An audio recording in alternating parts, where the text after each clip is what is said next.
Founder of Ava Blake Creations, wife, medical mom, creator and connoisseur of vintage designs, Jenny Pyykonen grew up in a rough area of Winnipeg, Manitoba, and from a very young age endured physical and emotional abuse. This is her journey from hardships to not only building a successful business for herself, but empowering other women to take on the entrepreneurial journey.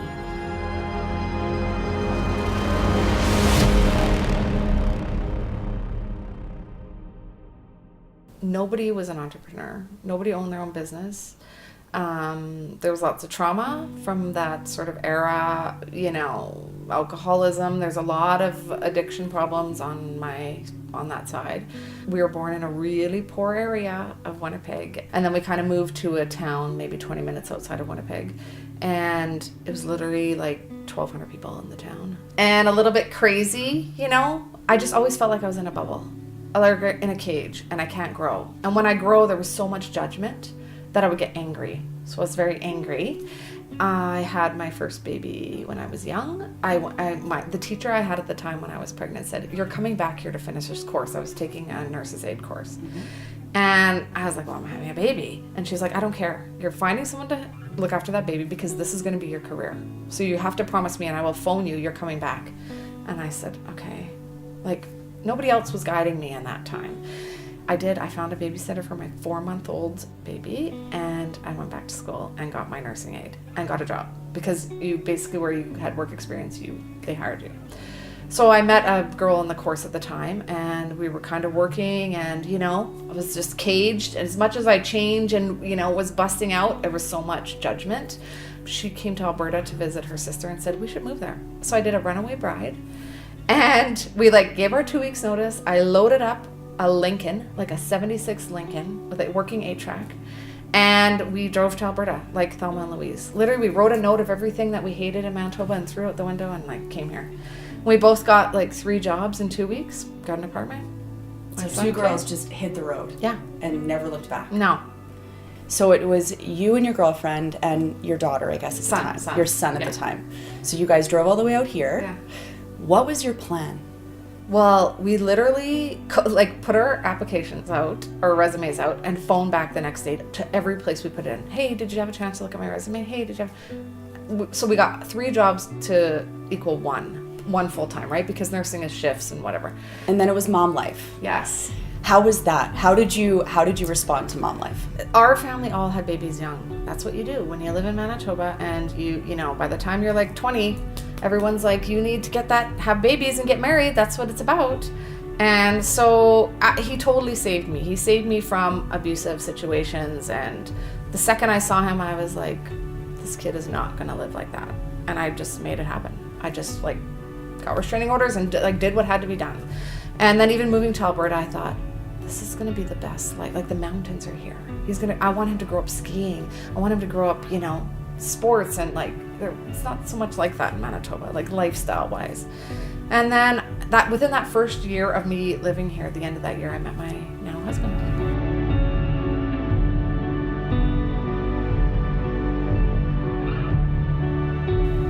It's the craziest story. So I got in a car accident. We got rear-ended, and at that time they were like, "Could you be pregnant? If in doubt, because we can't do x-rays, we can't do anything, we got to do, pregnancy tests." And then it came back positive. So I was 6 weeks pregnant. Okay, great, but now I have this injury. So what happened is I was sitting like this in the car, and we got rear-ended. So one hip went forward and one went back because you have this hormone in your body to make your muscles loose and whatever. So I just had to, my hips were unstable, and then through the pregnancy, and I want to say it was 17, 18 weeks, the first ultrasound that you get, her kidneys showed up different in the ultrasound. So the kind of radiologist came in and they're just showing up different, and we're just going to send you over to another clinic. So we kind of go over to this other clinic, and they were like, "No, we're 50% sure she has this kidney disease." And under Alberta law, it ended up being we had 1 day to decide to terminate. I was 50%? I would bet on that. Maybe give me 70-30, or sent us to a trauma counselor, and then they sent us to the pediatric nephrologist, so the kids doctor. And he was like, sometimes they show up and then the kids are born fine. You can't tell. We did an amniocentesis to see, nothing else came back abnormal. So he's like, like I wouldn't go on 50% either. We went right to full term. And then maybe she was about 2 months old, and because we'd met the nephrologist and now they'll follow her that she's out. And she kind of started having like blood pressure issues. At that point we found out she was born with like 15% kidney function. 10% is when they start dialysis. And the only med is an adult med. So we're not sure of the side effects because there's no literature about it because it's an adult med, but we're going to want to start her on this med. And I was like, no, you can't start her on it then. Like, what else can we do? Well, we don't know. We just do this med. And I was like, no, there has to be something else. And so at that point we were like, we need to learn kidneys. And we said to the doctor, you need to teach us like you teach your med students, because I want to know what levels go up and what go down so we could maybe even slightly prevent something. Then at 2 years old, we did a typical ultrasound, just an average ultrasound, and they found a tumor on her liver. So she had like hepatoblastoma, which is like liver cancer. So they took a quarter of her liver and her gallbladder. She was 2, and chemotherapy kills kidney function.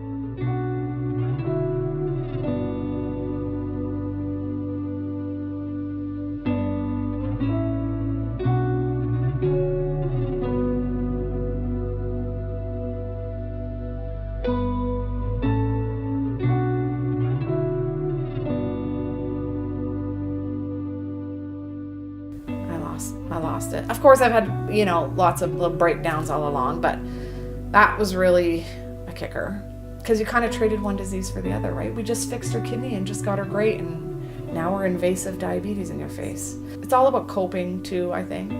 There's so much out of control that you have to roll with it, right? It's coming at you and you have to do it. And I'm a fighter and I will fight it tooth and nail, but just like my scenario is like if you're stuck in a wave in the ocean and you fight and fight and fight it, you drowned faster actually. If you just actually surrendered your body and floated with the wave, that wave would push you right to shore.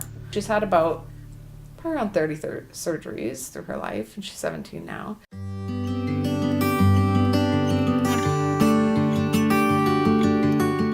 At the time that Maya had cancer, we were just moving into a house, and we said, okay, listen, like we know transplant's gonna come and she had cancer, whatever, this house has to be fun.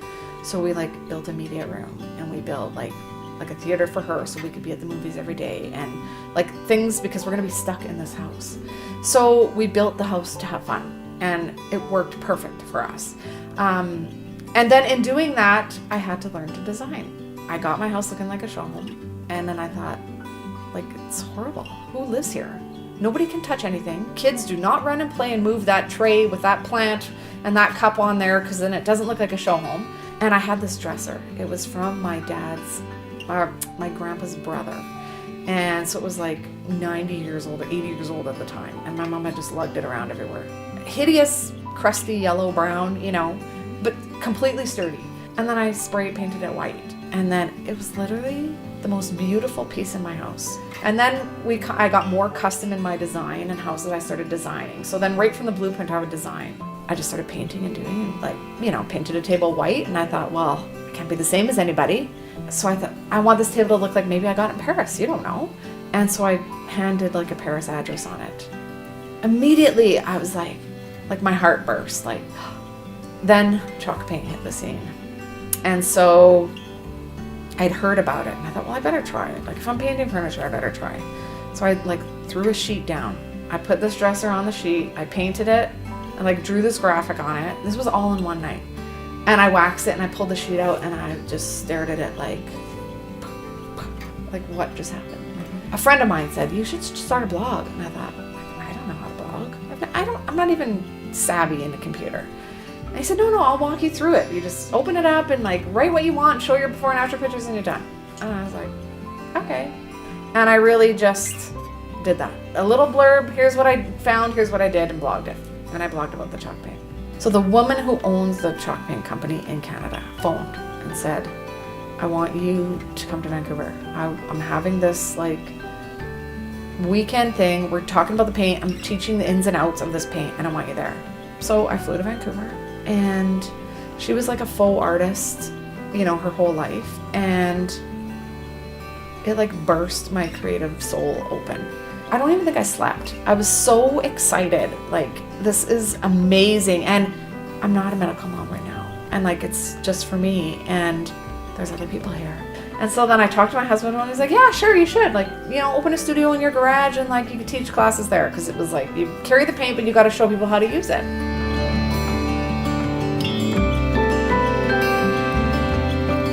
I literally would be in my like bare feet with a glass of wine and like music playing and just paint. And then I'd be like, it's 2 o'clock in the morning. Like, how long have I been here? What, like, where have I just been? But then you're so calm and like I could actually sleep. This is almost like working out. This is pooping me out and like mentally, and like I like it. In teaching that too, it was like empowering.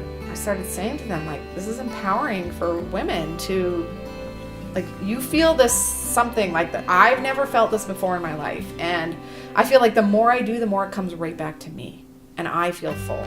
And so I just started saying like, this, something about this fills your soul cup. Just trust me. Just take it home and paint a table, chair, whatever. And they did. I'm like, really? I had to learn business from that on. Tell me what Ava Blake does, or, so that other people can really understand what this business is. So Ava Blake started as the blog with like the before and afters, and then taught workshops. I started getting featured more on blogs and kind of known that way. And then I started selling painting pieces and selling it. And then I started the workshops. And then I started the market. The market kind of took over, in the last 4 years. Ava Blake kind of fell to the side. So Ava Blake was always like an artist, an out-of-the-box artist. Like I like to create pieces that are, people walk in the door and say, oh my God, where'd you get that? Let's talk about this. Mm-hmm. Did this come from Europe, or did this, I wanted to like create character in homes. Days and hours that you can't even imagine. I just didn't really sleep. I just thought, well, I can like do a night shift. I'd work the day while the kids are in school, then stop, do dinner, everything with the kids, get them in bed, and then maybe at 9 o'clock at night, go back in the studio from 9 to 2 in the morning. And so I just did. And it's a good thing I loved it, because this was this like heart bursting, and I was like, I just want more. So I kept going with that, and now I created a product. So I thought, like in watching business and learning and talking to people, and I met that Amanda Forrest, the celebrity designer, and I said, should I go back to school for interior design? Because like that's how I could get into helping people do their houses, even though I'm doing it now. And she said, no, like you're already doing it without that degree. And actually the degree is like a box. Where have the markets come? I mean, your markets that you're doing now, the Alberta Dames market. I mean, you started Ava Blake, then that went into, and you partnered, and now you're doing Alberta Dames. I actually met Annie in Vancouver that same weekend we did the chalk paint. We both realized that we both go to the States a lot, to these markets, these big markets in the States, and it's so fun. And then we thought, why don't we start a market here? Like, with that frenzied fun. Like, we're both painting furniture, we're both teaching people, and people are coming back and they're following us. And we did. I think it was 4 months. We said we're going to do it. We called the very first hall and booked that hall, and 4 months later we had the market. Your markets are just getting bigger and bigger and bigger. I mean, how does that feel now? Where did that go? When we very first did it, thinking, well, we hope our friends and family come. We have no idea. There was other kind of makers around, people creating, creatives. And we kind of threw it out there like, do you guys want to come together and do this market? We're kind of bringing you all together in one space. So all we got to do is bring the people, having no idea really of the magnitude of it. And then the first market, we were hoping 100, please family and friends come.